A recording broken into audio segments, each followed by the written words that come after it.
Okay, I hope I'm audible to all the students who are attending this lecture of Intermediate Macroeconomics Part 2. Okay, in this particular course, we will be carrying forward with our lectures from Intermediate Macroeconomics Part 1. So basically in this course, the first unit which we will be discussing upon in our lectures, the this unit is called economic growth. So we will be looking at this particular topic in intermediate macroeconomics part 2. This is the first topic.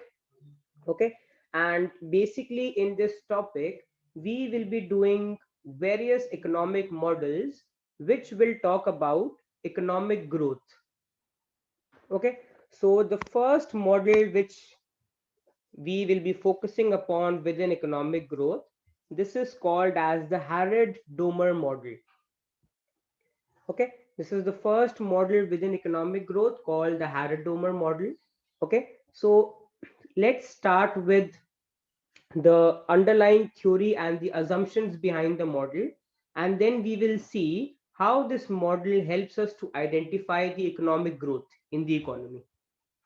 Okay, so let's start with the description of the model first. So every economy has two factors of production. One is labor and the other factor of production is capital. Okay, now suppose C units of capital, C units of capital is needed to produce 1 unit of output. So that means to produce 1 unit of output, how much capital am I using? C units. So if we talk about the capital to output ratio, the capital to output ratio is fixed at C. The capital to output ratio is fixed at C. I can write it like this: capital to output ratio K by Y is equal to C. Why? Because to produce 1 unit of output, C units of capital are required. So to produce Y units of output, CY units of capital are required. I hope students have understood this. We are just using the unitary method which we have learned in mathematics. So you all can see, to produce 1 unit of output, C units of capital are required. So to produce Y units of output, by unitary method, C into Y units of capital is required. So I can say therefore my capital is equal to C times Y, or capital by output K by Y is equal to C. Okay, so my capital to output ratio is fixed at C. If we move forward, now for every 1 unit of output which is produced in the economy, for every 1 unit of output produced, proportion S is saved. Okay, so that the savings to output ratio is fixed at small s. So we can say that small s denotes the savings to output ratio. Okay, in order to produce, if 1 unit of output is produced in the economy, proportion S is saved. So my savings to output ratio is smallest. So I can write, therefore my savings to output ratio is small s. Now, guys, if we look at the chain, 1 unit of capital will produce 1 by C units of output. Obviously, guys, if C units of capital produce 1 unit of output, then 1 unit of capital by unitary method of maths will produce 1 by C units of output, and 1 by C units of output will generate how much of savings? Multiply S by 1 upon C, so it will generate S by C amount of savings. So we can say 1 unit of capital will produce 1 by C units of output, which in turn will generate S by C unit of net savings. And these savings will further be utilized to buy capital. So what can we say? In this model, the rate of growth of capital stock is nothing but S upon C. The rate of growth of capital stock is nothing but S upon C. So I'm repeating it once again. If you look at the second paragraph, okay, 1 unit of capital. So C units of capital produce 1 unit of output. So 1 unit of capital will produce 1 upon C units of output. Now out of 1 upon C units of output, S into 1 upon C, which is S upon C, will be saved, because we know that the proportion S will be saved. So S by C units of output will be saved, which will further be invested in capital stock. So we can say that for the simple version of the Harrod-Domer model, the rate of growth of capital stock is nothing but S upon C. And guys, since output is proportional to the capital, all of us know output is proportional to capital. You can clearly see from this particular equation on the top. Okay, what do you observe from this equation? So this equation simply implies that if we write it in this particular form, we can write it like this. So I can write, how is output proportional to capital stock? Why? Because you can clearly see that K by Y is equal to C, or Y is equal to 1 upon C times K. Y is equal to 1 upon C times K. So you can clearly see that output is also proportional to capital. Now, since output is proportional to capital, rate of growth of output is exactly equal to the rate of growth of capital. What is the rate of growth of capital? S by C. So what is the rate of growth of output? S by C. So I can say that for the simple version of the Harrod-Domer model, the rate of growth of output is nothing but S upon C. So I hope all students have understood the simple version. Okay, I can quickly come to the whiteboard and I can explain you the flow chart so that it's crystal clear to all the students. Okay, so if I come to the whiteboard, so when we talk about the simple version,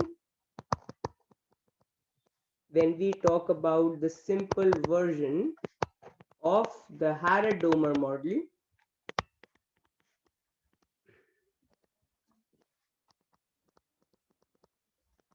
okay, when we talk about the simple version of the Harrod-Domer model, it simply says that C units of capital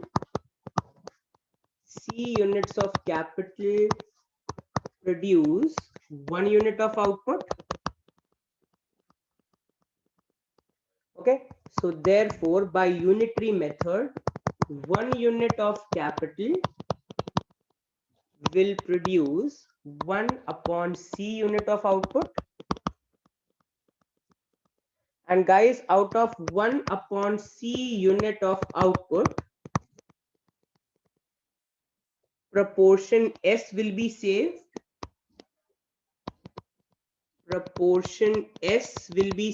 Small s will be saved. So that means how much is my savings? My savings is nothing but S by C. And how much will be consumed? I can write proportion. If proportion small s is saved, then proportion 1 minus s is consumed. So guys, I can say that 1 minus S by C is my consumption. And S by C is my savings. Now these savings will be further invested. these savings will be further invested in capital stock. Okay, consumption is not invested. All of us know savings are further invested. So savings by the firm or by the economy are further invested in capital stock. So I can say that the rate of growth of capital stock, rate of growth of capital stock is nothing but S by C, and since output is proportional to capital stock, and since output is proportional to the capital stock, we can say that rate of growth of output is also equal to S by C, where S denotes the savings rate. It is small s, it denotes the savings rate, and C denotes the capital to output ratio. So you can write where small s denotes the savings rate and C denotes the capital to output ratio. So I hope students have understood the simple version of the Harrod-Domer model. In this particular model, rate of growth of output is exactly equal to rate of growth of capital stock is exactly equal to S upon C. Okay, coming back to the lecture note.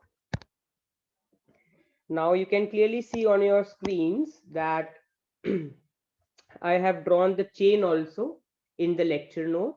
So C units of capital produce 1 unit of output. Out of that, 1 minus S proportion is consumed, S proportion is saved, savings are further invested, which leads to growth in the economy. So guys, we have also taken a numerical example to explain this particular model. So for example, as you can see on your screens, suppose your income YT is 100. Okay, suppose the income in the economy or the output in the economy is 100 and suppose my C is equal to 2. How will I interpret C equal to 2? C equal to 2 means 2 units of capital are needed to produce 1 unit of output. So guys, I can write K is equal to C times YT. All of us know K by Y is equal to C. So K is equal to C times YT. That means to produce 100 units of output, how much capital is required? 200 units. Now, suppose my savings rate is 30%. What does this mean? This means 30% of the income or the output is saved. So guys, if I talk about the rate of growth, so first of all, what is my savings? Savings is 30% of output. How much is my output? Output is 100. You can see YT is 100. So 30% of 100 is 30. So guys, you can clearly see what is the growth rate of capital. Growth rate of capital is equal to the growth rate of output is equal to S by C percent. Now S is how much? 30%. So 30 divided by what is the value of C? The value of C is equal to 2. So my S is 30%, my C is 2. So my rate of growth of output, which is equal to the rate of growth of capital, will be S upon C, which will be 30 upon 2. So my final answer is 15%. So in the simple version of the Harrod-Domer model, the rate of growth of output and the rate of growth of capital stock is equal to 15% in our example. Okay, so I hope students have understood the numerical example as well. So now to understand, we need to understand something, that one of the implicit assumptions of this model is that, so when we talk about the simple version of the Harrod-Domer model, the assumption is that capital this year will remain the same as the capital next year. That is, if we go by the Harrod-Domer model, it simply says that capital will not depreciate. Capital will not depreciate, but all of us know in real life, capital is subject to depreciation every year. It deteriorates in value every year. Okay, but in the simple version of the Harrod-Domer model, the implicit assumption is that capital will not depreciate. That is, the capital this year will exactly be the capital next year. And guys, since capital cannot depreciate, in the simple version of the Harrod-Domer model, base GDP will remain the same every year. That means in the simple version of the Harrod-Domer model, you cannot have negative growth. Why can't you have negative growth? Because capital is not depreciating. Capital is remaining the same. If capital is remaining the same, and if new capital is added every year to the stock of existing capital, it will only lead to positive growth of output. It will never lead to negative growth of output, because negative growth of output will happen only when capital deteriorates. That means when capital is subject to depreciation. But in this particular model, the implicit assumption is that capital is not depreciating. Since capital is not depreciating, your existing output, which we also call as the base output or the base GDP, that will never fall. When will the base GDP fall? It will happen only when the capital depreciates, because we have just seen that output is proportional to capital. Output can fall only when capital falls. But capital is not depreciating.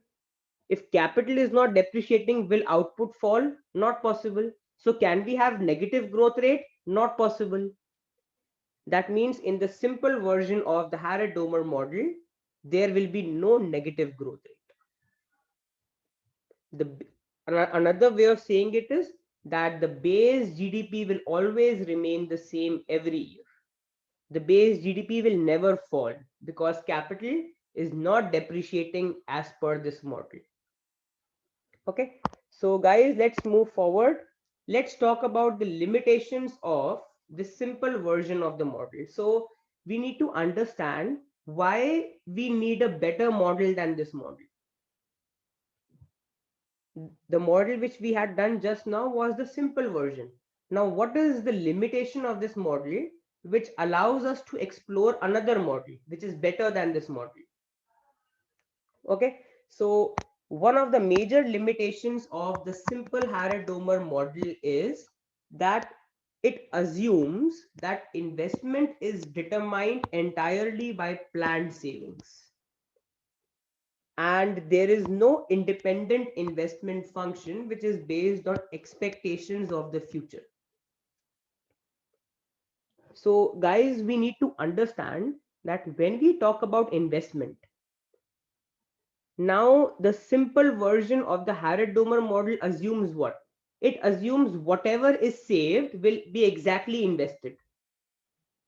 But this model does not take into account the fact that investment also depends on expectations of the future. Basically, the model does not incorporate expectations in the investment function. This model simply assumes whatever is saved in the economy will be invested. But all of us know from our lectures of adaptive and rational expectation theories, which we have done in intermediate macroeconomics part 1, which simply states that economic variables do also incorporate expectations in their equations. That means when I talk about investment, investment also depends on expectations of future profitability. Any firm who expects the profits to rise in the future will make more investment.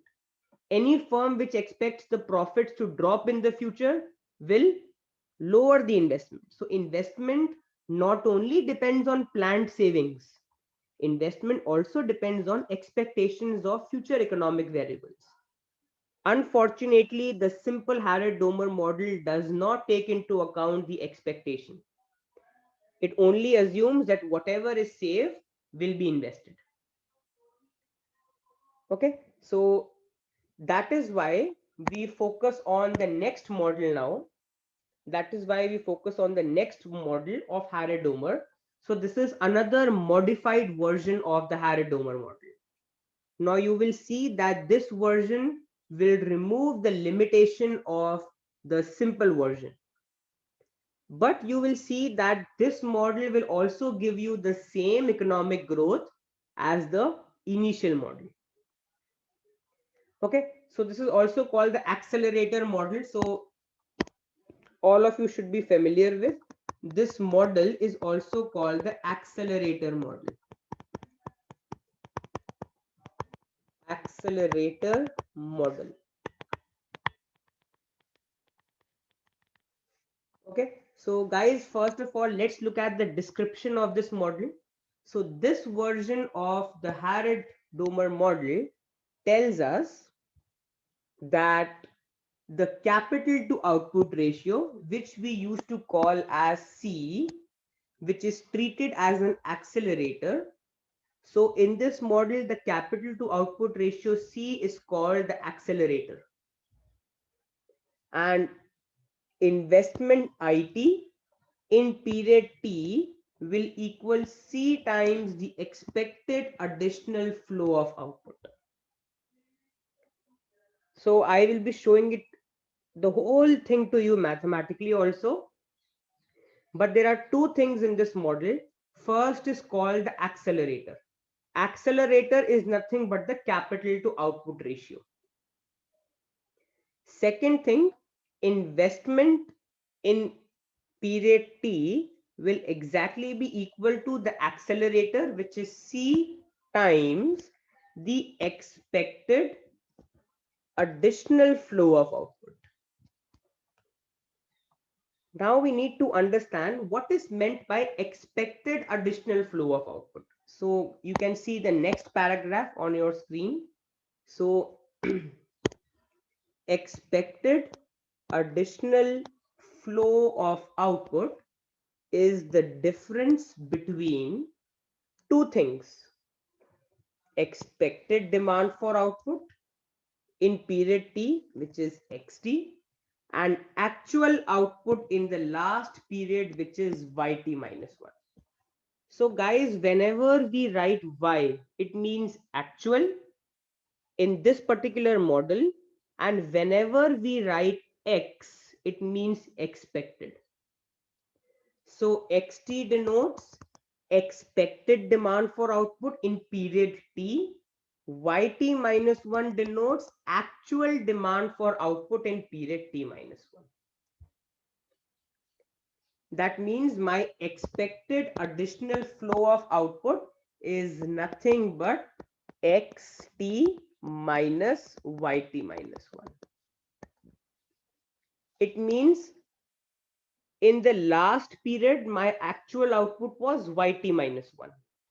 In this period, I expect the output to be xt. So what is my expected additional flow? Expected additional flow is nothing but the output I expect in period T minus the actual output in the last period, which is yt minus 1. This is my additional flow of output, expected additional flow. Okay, and from high school economics, you have learned the concept of investment multiplier. If you all can recall, your investment multiplier is nothing but 1 upon 1 minus MPC, where MPC is called marginal propensity to consume. 1 minus MPC is nothing but MPS, and MPS is nothing but S. So this is nothing but my investment multiplier. Now, investment multiplier tells us by what magnitude my actual income or output will change when my investment changes. So guys, you can now see two equations on your screen. which are a part of this model. One is, you can see the investment function. You can clearly see, as mentioned in the paragraph, the investment function is equal to the accelerator, which is C times expected additional flow of output. This is nothing but expected additional flow of output. Expected additional flow of output. And C is nothing but the accelerator. So if you can read the paragraph, initially I had mentioned that you can clearly see investment IT in period T is equal to C times the expected additional flow of output. So you can see equation 1 on your screen. IT is equal to XT minus YT minus 1 times C. And you can see that from high school economics, the concept of investment multiplier, you can see that the income in the economy is equal to the investment multiplier times the investment. This is nothing but the investment multiplier. This is nothing but the investment multiplier. So we can see that actual income, YT is the actual income in period T, which is equal to the investment multiplier times IT. Okay, so guys, let me come to the white screen now, and let us discuss about the algebra further. So coming to the whiteboard, you can clearly see now we are talking about the modified version of the Harrod-Domer model. We are talking about the modified version of the Harrod-Domer model.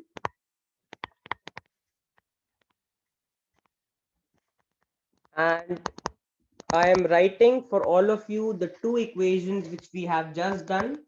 One equation is that IT is equal to the accelerator times expected additional flow of output, and another equation is YT is equal to 1 upon S times IT, where 1 upon S is called the investment multiplier. This is equation 1, this is equation 2. Okay, now let us write these equations in terms of growth rate. So I am using some algebra. I request students to kindly follow this algebra step by step. So putting equation 1 in equation 2, I can write YT is equal to 1 upon S times IT is nothing but C times XT minus YT minus 1. So therefore, I can write YT is equal to C by S times XT minus YT minus 1. So therefore, I can divide both sides by XT. So YT by XT is equal to C by S times XT minus YT minus 1 upon XT. How did we get this? Dividing both sides by XT. So I can write dividing both sides by XT. We get this equation. So what does this give us? So I can say, what is YT by XT? So we say this gives us the ratio of actual demand. This gives us the ratio of actual demand in period T, which is YT, to the expected demand in period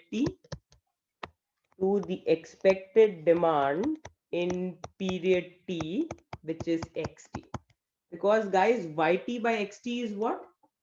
Actual demand in period T divided by expected demand in period T. Okay, now guys, we want to write this equation in terms of growth rate. So look at what I am defining. So define G T hat as the expected rate of growth of output. Define GT hat as the expected rate of growth of output. Okay. So guys, how do I define GT hat? All of us know how to find GT hat. How do we find expected rate of growth? Expected rate of growth means the output expected in period T minus the actual output last period upon. Now guys, ideally we should divide by YT minus 1. But this model takes it as a proportion of XT. So I am dividing by XT. So my GT hat is equal to XT minus YT minus 1 upon XT, which we call as the expected rate of growth of output. Expected rate of growth of output is equal to the expected output in period T minus the actual output in period T minus 1. Now, ideally, we should divide it by YT minus 1, but this model takes it as a proportion of XT. So that is why we are dividing it by XT. That is why we have the name expected rate of growth of output. Okay. This is GT hat for us. Okay. So how can I write this equation? So suppose for me, this is equation star. So therefore, we can rewrite equation star as, so I can write YT upon XT is equal to C upon S times, what is this term guys? This term we have defined as GT hat. So I can write YT by XT is equal to C upon S times GT hat, where GT hat is the expected rate of growth of output. Okay, so guys, you can clearly see when will XT be equal to YT. So I can say the above equation tells us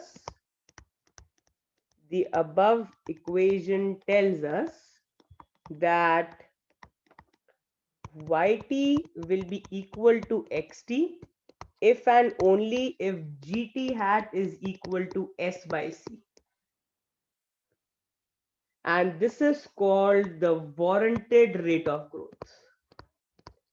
This is called the warranted rate of growth of output. You can clearly see guys, when will YT be equal to XT? YT will be equal to XT if this term is equal to 1, and C by S times GT hat equal to 1 implies GT hat is equal to S by C. That means my expected output in period T will exactly be equal to the actual output in period T only when the economy grows at the warranted rate of growth. And you can see in the simple version of the Harrod-Domer model, we were getting the rate of growth as S by C. The simple version was also giving us the rate of growth as S by C. The modified version is telling you that if the economy grows at the warranted rate of growth, that means if the economy grows at S by C, actual output will exactly be equal to the expected output. That means YT will be equal to XT. So I hope students have understood this. Now guys, we are further moving forward, and now we define, till now we had defined GT hat. Now we are defining GT. Okay, now we are defining GT. So I am erasing the initial part. I hope all students now know these equations and I've written them down. So now let us define another term, which is GT. So I'm erasing this initial part, and we now define GT as the actual rate of growth of output. Define GT as the actual rate of growth of output. So therefore, guys, GT is nothing but, now actual means YT minus YT minus 1. Now, guys, ideally, we should divide by YT minus 1. But again, this model takes it as a proportion of YT. This model takes it as a proportion of YT. So my GT is the actual rate of growth of output, which is nothing but YT minus 1 upon YT. So students should be able to spot the difference between GT hat and GT. GT hat is the expected rate of growth of output. GT is the actual rate of growth of output. So actual rate of growth of output is nothing but actual output in period T minus actual output in period T minus 1 as a proportion of actual output in period T. Okay, so guys, how can I further write this? So I can write it as 1 minus YT minus 1 by YT. I can write it like this: YT upon YT is 1 minus YT minus 1 upon YT. Now let's go back to the first equation. So I am erasing this part. Now what are we trying to do? We want to look at the relationship between GT hat and GT. Our objective now is to look at the relationship between GT hat and GT. So guys, let's quickly examine the relationship between GT hat and GT. For that, I will further be using some algebra.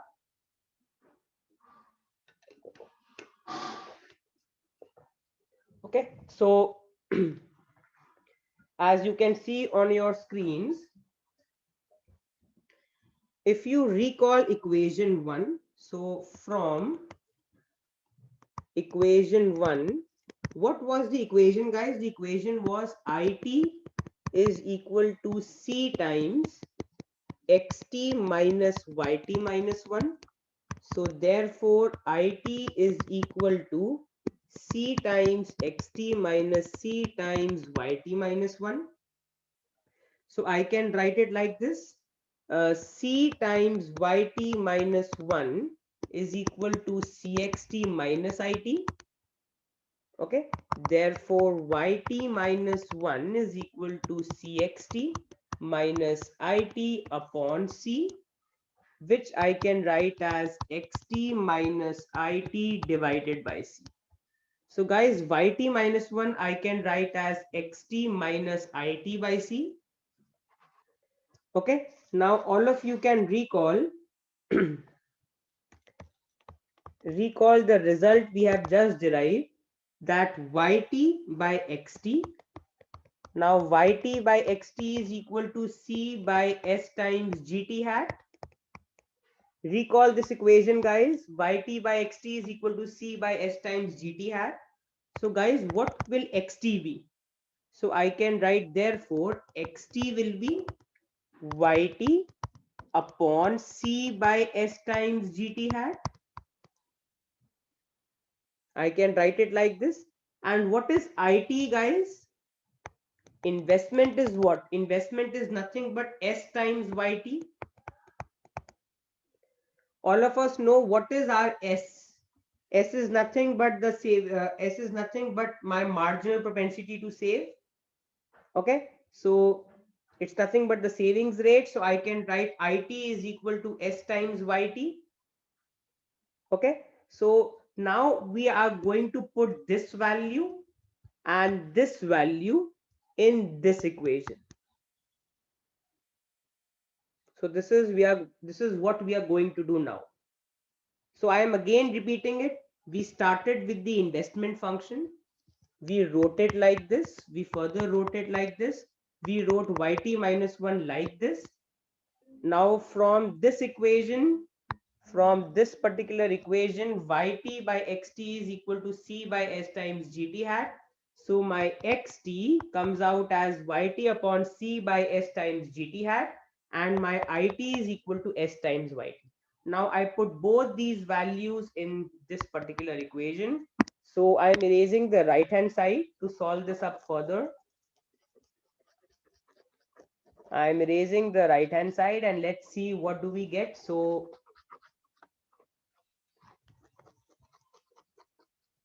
erasing all this.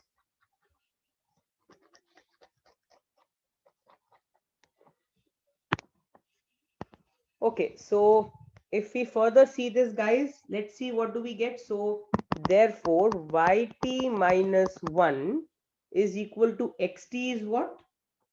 Yt upon c by s times gt hat minus it is what? syt upon c. So this also I've put here and this also I have put here. So this is what we get. So I can write therefore yt minus 1 is equal to syt upon c gt hat minus syt divided by c.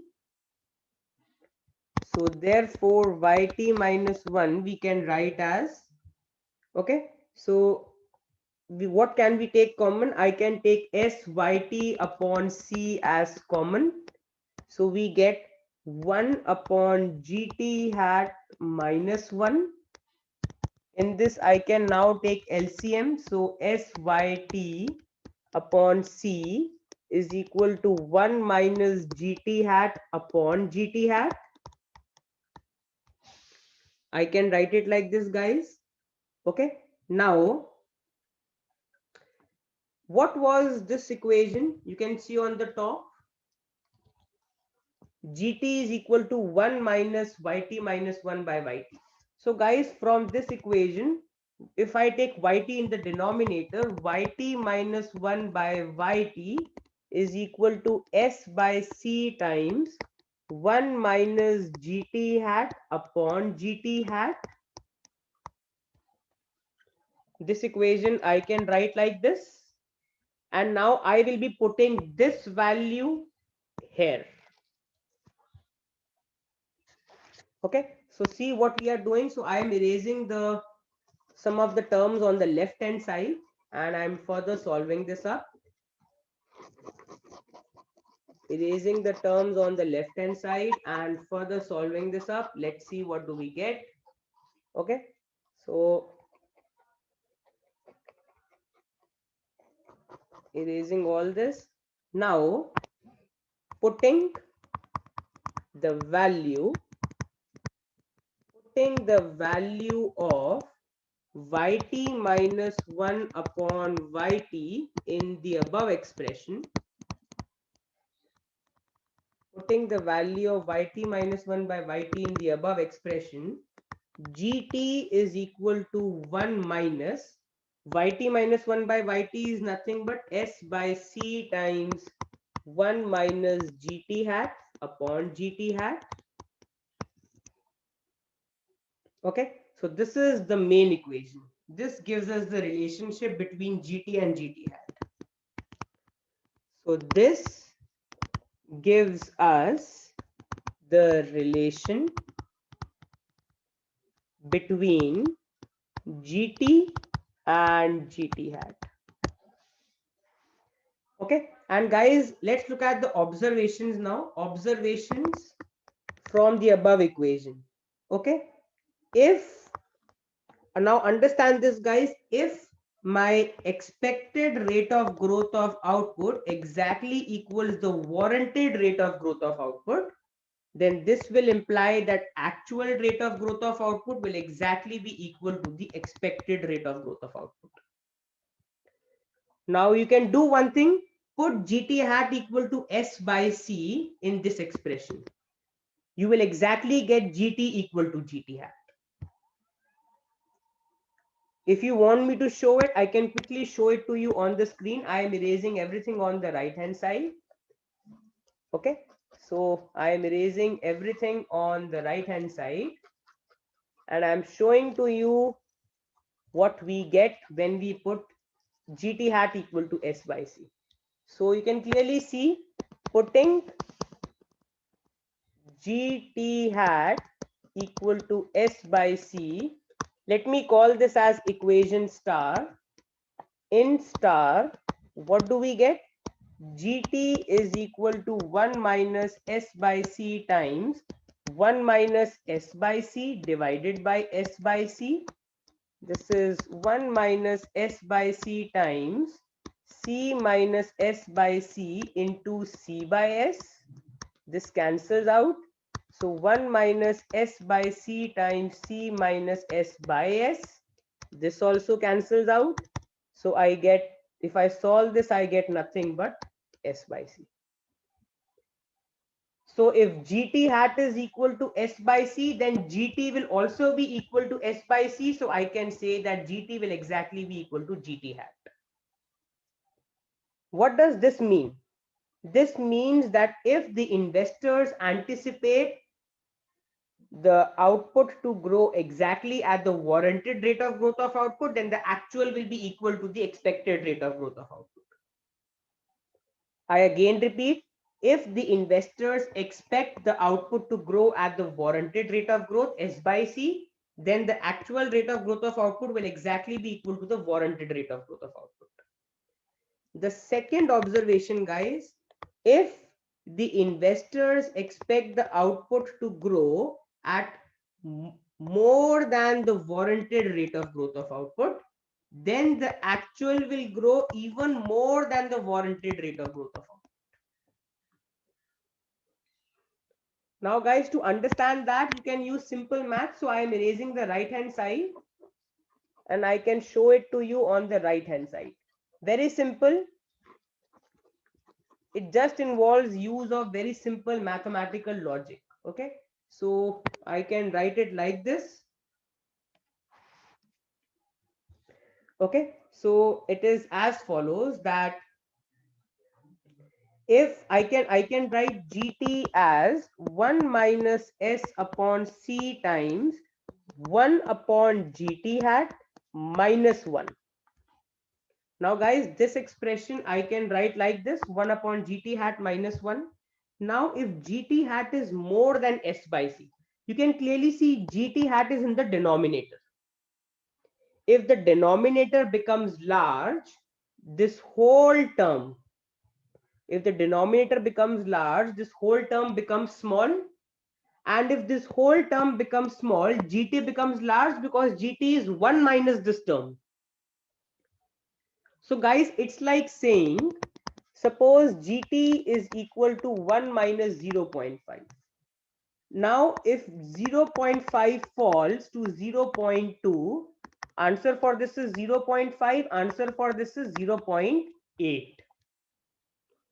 So what I'm trying to say, if GT hat is becomes more than S by C, that means if my denominator, you can see in red color, GT hat, if this is more than S by C, the denominator is going up. If the denominator is going up, this whole term is going down. And if this whole term is going down, GT is going up. So GT will be even more than GT hat.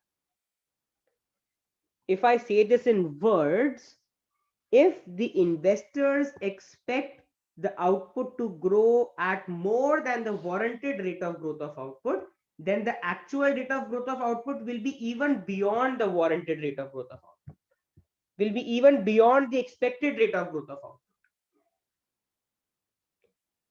And similarly, I can write the third point within observations. This is the third point. If the investors expect the output to grow at less than the warranted rate of growth of output, then the actual rate of growth of output will grow at even less than the expected rate of growth of output. And you can see this on your screen as well. If GT hat is less than S by C, denominator is small. If denominator is small, this whole red term, this whole term is large. And if this whole term is large, GT will further fall below GT hat. So guys, if I sum up, what do we learn? So we learned two things. One is, if the investors expect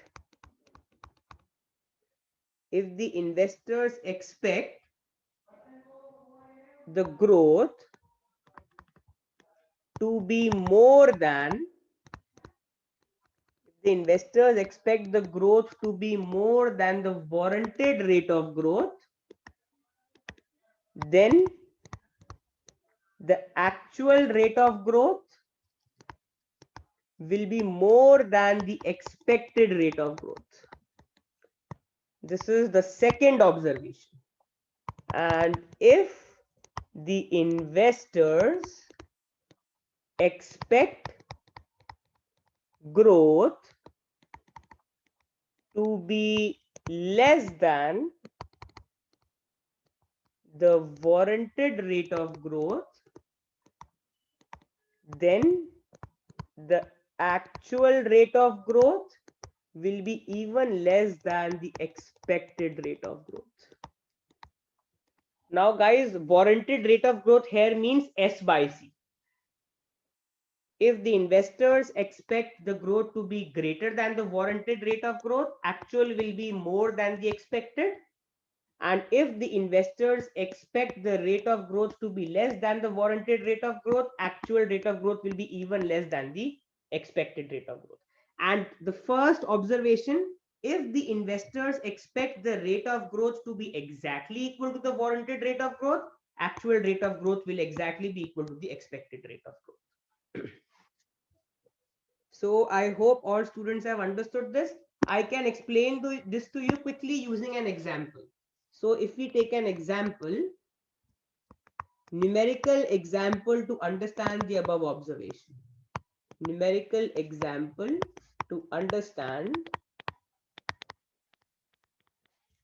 the above observation.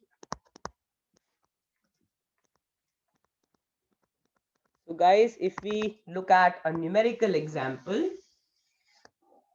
okay, so suppose my savings rate is 20%, capital to output ratio, which we also call as the accelerator C, is 2, then what is my warranted rate of growth? Then the warranted rate of growth is equal to S by C, which is 20 by 2, which is 10%. Now, suppose my actual output in period T minus 1 is 90. If my XT is 100, that means if my expected output, XT means expected output in period T is 100, then guys, what will my investment be? XT minus YT minus 1 times C, which is 100, minus 90 times C is what? 2. So this is 10 times 2, which is 20 units. What does this mean? So this means that in order to meet an additional demand of 10 units, what is my additional demand? 100 minus 90. Because my actual demand in period T minus 1 was 90, but my expected demand is 100. So what is my additional demand? 100 minus 90. So in order, so I can write, therefore, the investors will invest 20 units. The investors will invest 20 units in trying to create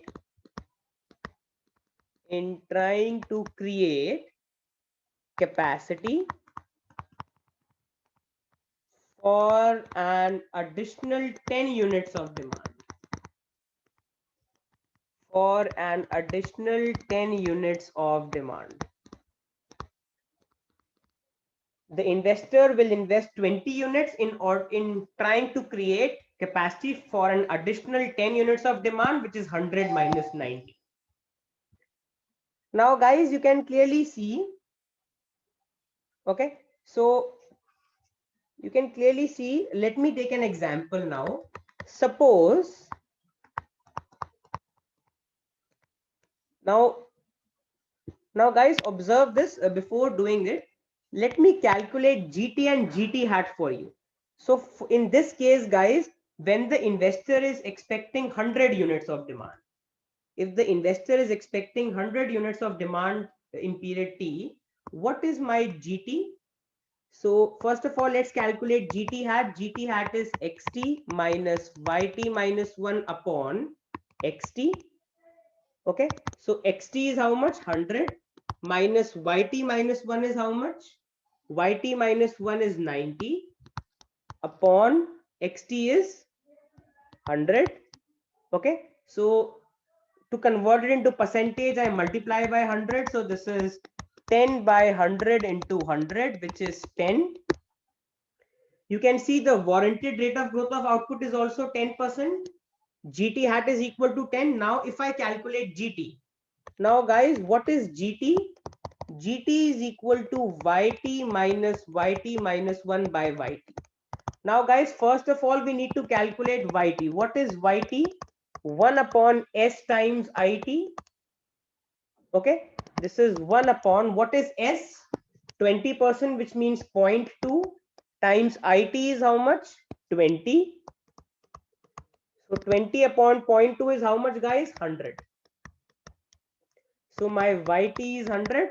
So my GT is equal to 100 minus YT minus 1 is 90 upon 100 into 100, which is 10 by 100 into 100, which is nothing but 10.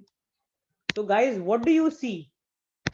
You see that when GT hat is equal to S by C, then GT is equal to GT hat. Both are the same. This was our first observation, if you can recall. If GT hat is equal to S by C, GT is equal to GT hat. And you can see this in this numerical example.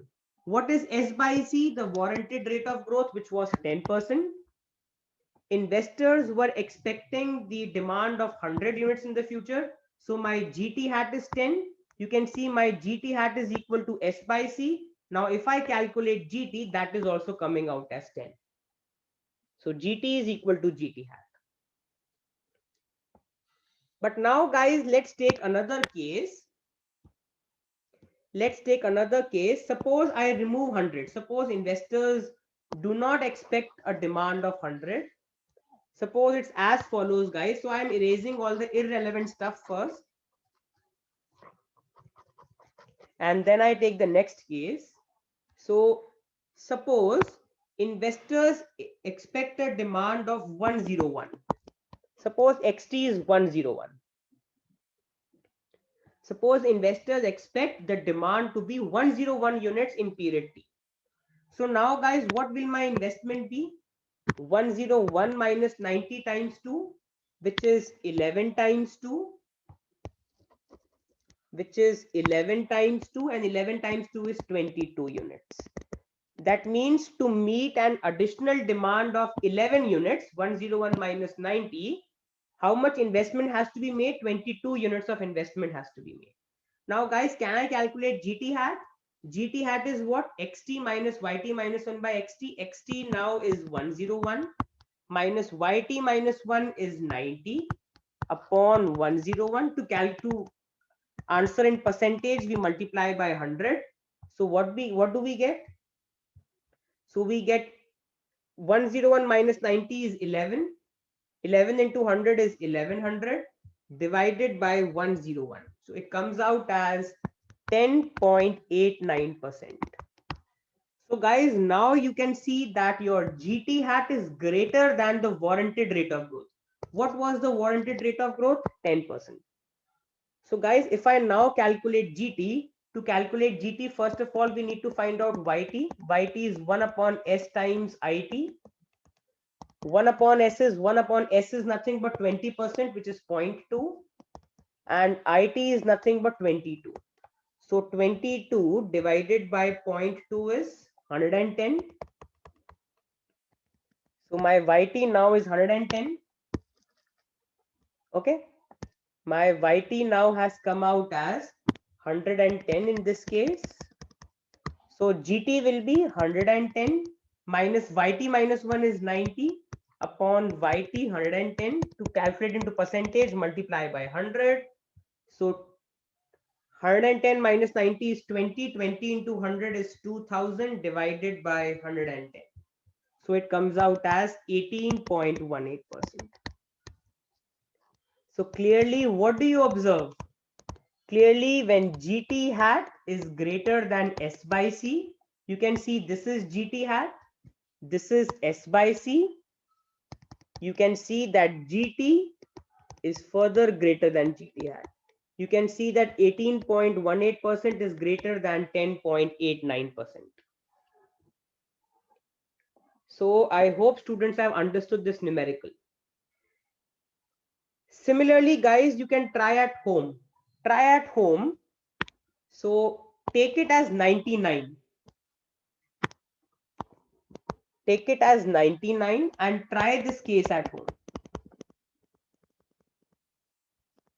Your investment will also change.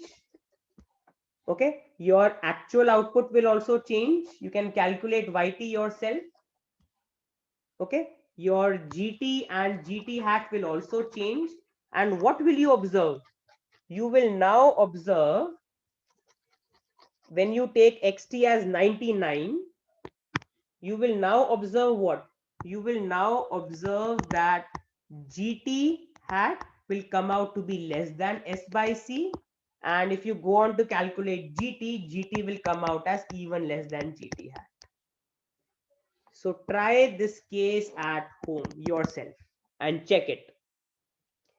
So using a numerical example, we have proved that if the investors expect the output to grow exactly at the warranted rate of growth of output, GT will be equal to GT hat.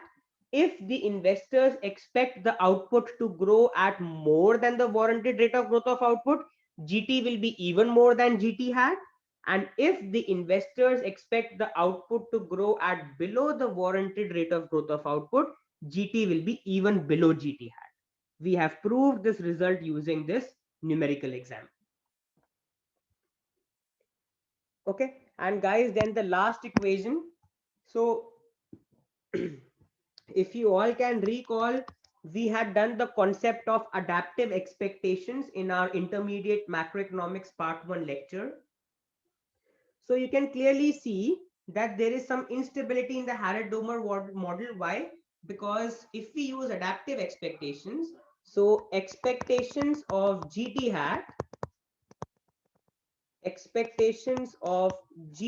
hat are built using the equation, are built using adaptive expectations.